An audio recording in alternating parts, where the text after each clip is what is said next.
नमस्कार, आर्य न्यूज देख रहे हैं आप। मैं हूं आपके साथ पल्लवी सिंह। मध्य प्रदेश और छत्तीसगढ़ बुलेटिन की शुरुआत करेंगे।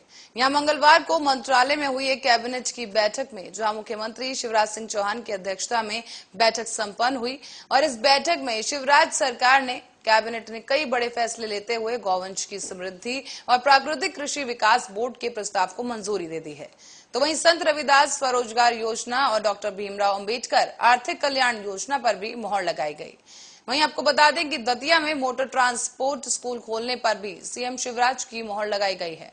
यहां पर रामनवमी और हनुमान जयंती की तर्ज पर अब मध्य प्रदेश में अब परशुराम जयंती भी मनाई जाएगी। दरअसल मध्य प्रदेश के गृह मंत्री नरोत्तम मिश्रा ने कहा कि संत रविदास स्वरोजगार योजना, डॉक्टर भीमराव अंबेडकर आर्थिक कल्याण योजना को कैबिनेट की स्वीकृति भी मिल गई है। बैठक में प्राकृतिक गौवंश की समृद्धि के प्रस्ताव पर भी मुहर लगाई गई।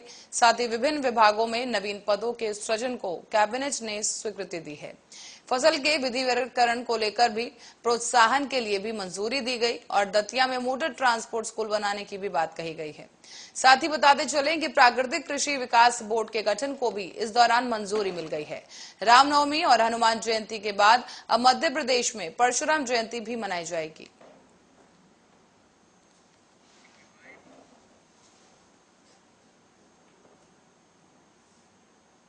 मध्य प्रदेश के पूर्व मुख्यमंत्री और कांग्रेस नेता दिग्विजय सिंह ने एक बार फिर विवादित बयान दिया है।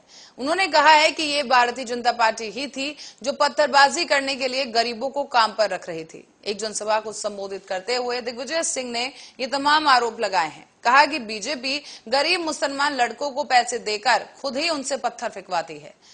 दिग्विजय सिंह को आगे कहते सुना गया कि उन्होंने कहा कि मेरे पास तथ्य नहीं है, इसलिए मैं सिर्फ आरोप लगा रहा हूं, लेकिन मैं इन शिकायतों की जांच जरूर करूंगा। उनका ये बयान ऐसे समय में आया है जब पिछले कुछ ही हफ्तों में देश में हिंसा की कई घटनाएं सामने आई, चाहे वो मध्य प्रदेश के खरगोन हो, राजस्थान के करौली हो या फिर राष्ट्रीय राजधानी दिल्ली के जहांगीरपुरी इलाका। वहीं कांग्रेस नेता के इस बयान पर निशाना साधते हुए बीजेपी नेता और मध्य प्रदेश सरकार में मंत्री विश्वास सारंग ने भी कहा है कि भाजपा दंगों को रोकने वाली पार्टी है, दंगों को बढ़ावा देने वाली नहीं। आप इसी तरह से आरोप कैसे लगा सकते हैं जब आप कह रहे हैं कि आपके पास सबूत नहीं है। तो वहीं उन्होंने आगे ये भी कहा कि दिग्विजय सिंह कांग्रेस के अपने नेताओं को खुश करने के लिए ऐसे बयान दे रहे हैं। साथ ही बीजेपी के अन्य नेता तुहिन सिन्हा ने भी कांग्रेस को घेरे में लिया है और कहा कि कांग्रेस इस्लाम समर्थक पार्टी बन गई है। हिंदू समुदाय को बदनाम करने के लिए कांग्रेस कुछ भी करेगी। कांग्रेस के वरिष्ठ नेता की टिप्पणी रामनवमी और हनुमान जयंती के अवसर पर राजस्थान, दिल्ली, मध्य प्रदेश और गुजरात में दो समुदाय के बीच झड़प के बाद आई है।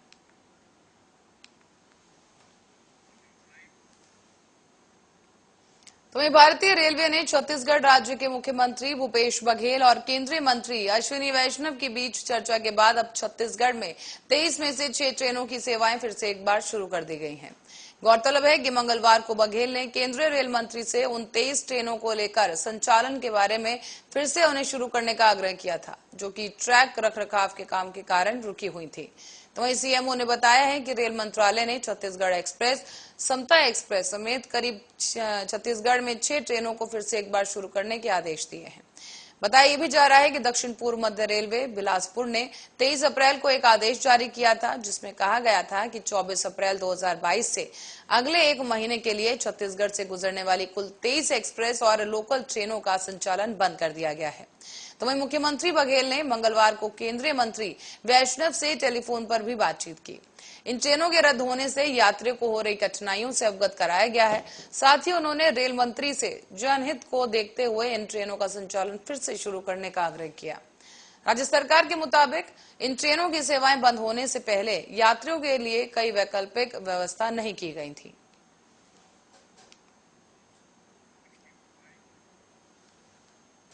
और अब खबर है भोपाल से। यहाँ पर पूर्व मुख्यमंत्री कमलनाथ का एक बड़ा बयान सामने आ गया है। उनका ये कहना है कि जिस स्कूल में शिवराज पढ़े हैं वो कांग्रेस ने ही बनाया है और मोदी जी भी किसी स्कूल में पढ़े होंगे, वो भी आगे कांग्रेस ने ही बनाया होगा। सरकार बस दावे करती है, काम नहीं। देखिए कि आगे क्या कुछ कहा कमलनाथ ने, आपको सुनवाते हैं। अभी भूरिया जी कह रहे थे 2 करोड़ नौजवानों को रोजगार, याद है 2014 में किसानों को 50% नफा। क्या क्या कहते थे, कितने नारे, stand up India, digital India, फलाना इंडिया, ये इंडिया। ये 15 लाख इसके बारे में क्या कहे, कम होगा। और मजाक उड़ाते थे, शिवराज सिंह जी साइकिल पे चलते थे, अब तो ये साइकिल पंचर हो गई है, ये साइकिल पंचर है। ये साइकिल में वो जब पेट्रोल का भाव 55 रुपए चला गया, 54 रुपए चला गया, ये साइकिल पर बैठ गए। ये कलाकारी माहिर है शिवराज जी। मैं तो कहता हूं शिवराज जी को, आप इतनी एक्टिंग कर लेते हैं, बंबई जाइए, मध्य प्रदेश। तो सुना आपने किस तरीके से तंज कसते हुए यहाँ पर कमलनाथ सीधे सीधे यहाँ पर बीजेपी पर निशाना साधते नजर आए। साथ ही उन्होंने शिवराज सरकार पर भी तमाम तंज कस दिए हैं।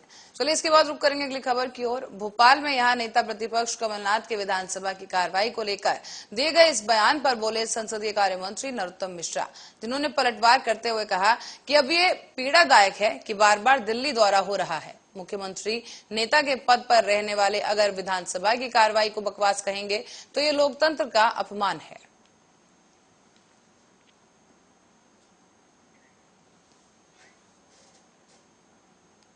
और बेमेतरा जिले के बरेला ब्लॉक की ग्राम पंचायत कुसमी में एक सड़क एक्सीडेंट में 34 साल के युवक की मौत हो गई थी। आपको बता दें कि कुसमी में यूनिवर्सल पोल्ट्री फार्म में काम करने वाले मजदूर जो कि रात को चौक के पास पैदल चलकर जा रहे थे, उस दौरान मोटरसाइकिल से उनको टक्कर मारी गई और इसकी वजह से एक युवक की मौत हो गई थी।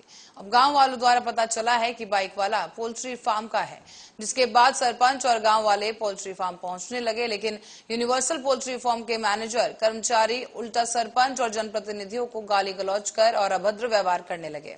इसके बाद आक्रोशित ग्रामीण सुबह फार्म के सामने टेंट लगाकर धरना प्रदर्शन करने लगे। सूचना मिलने पर तहसीलदार, नायब तहसील और इसी के साथ ही टीआई के साथ साथ पूरे अधिकारी भी वहां पहुंचे और ग्रामीणों की मांग सामने आई है, जहां उन्होंने मुआवजा राशि और परिवार के किसी एक व्यक्ति को नौकरी देने की बात कही। साथ ही इस धरने के बाद 5 लाख मुआवजा राशि देने की घोषणा की गई और इसमें 2 लाख का चेक मौके पर और बाकी बची राशि 3 लाख को 1 हफ्ते के अंदर एसडीएम साहब के समक्ष देने का और परिवार के एक सदस्य को नौकरी और गांव के 8 से 10 व्यक्तियों को नौकरी दिए जाने की घोषणा करने के बाद धरना प्रदर्शन को समाप्त करवाया गया।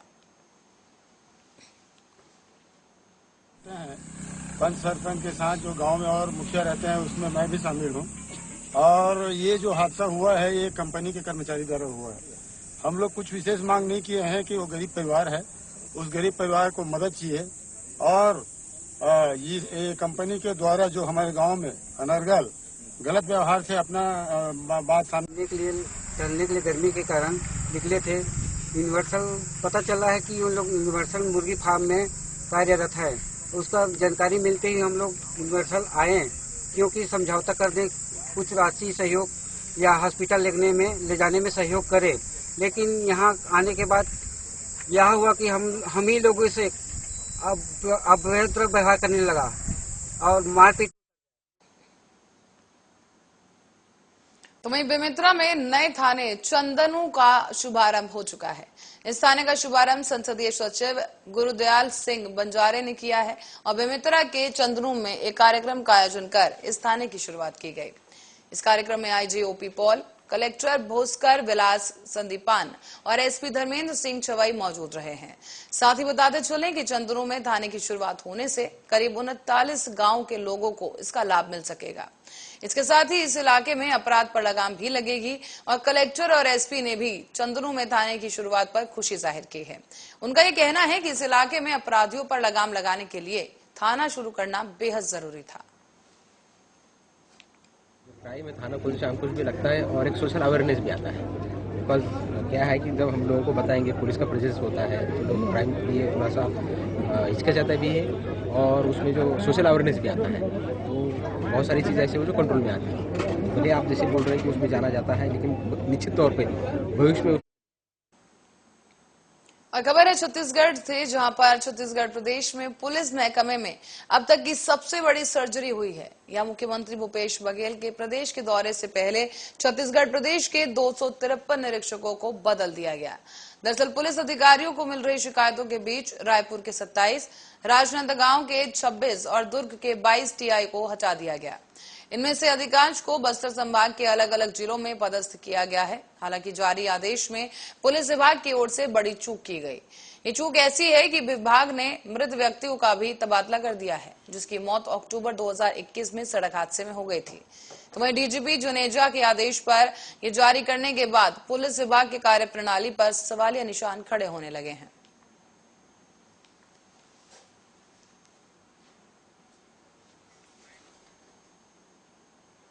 खबर देवास से है, जहां पर एमजी अस्पताल में गुम हुई बच्ची का मामला सामने आया था। 5 दिन बाद भी बच्ची को पुलिस नहीं तलाश पाई है। पुलिस अधीक्षक ने नवजात गुम मामले में एसआईटी का गठन भी किया और आरोपी का पता बताने वाले को 10,000 के इनाम की घोषणा भी की। और पुलिस लगातार बच्ची की खोज में लगी हुई है, लेकिन अब तक बच्ची का कुछ पता नहीं चल पाया।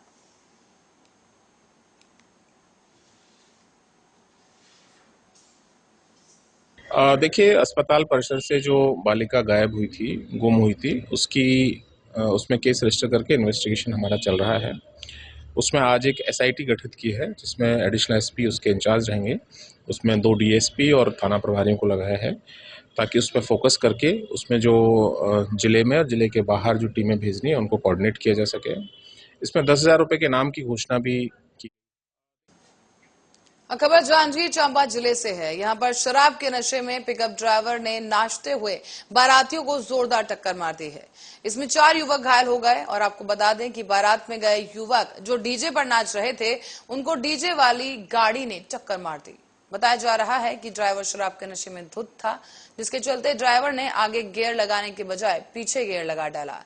इसमें पीछे नाच रहे युवक को पिकअप ने टक्कर मार दी और 4 युवक घायल हो गए हैं। नाम शक्ति है, मैं ग्राम कटौत के हूँ। कहाँ? मोर परिवार के बारात के रहे, मतलब मोर घर के हुए रुकदा ग्राम।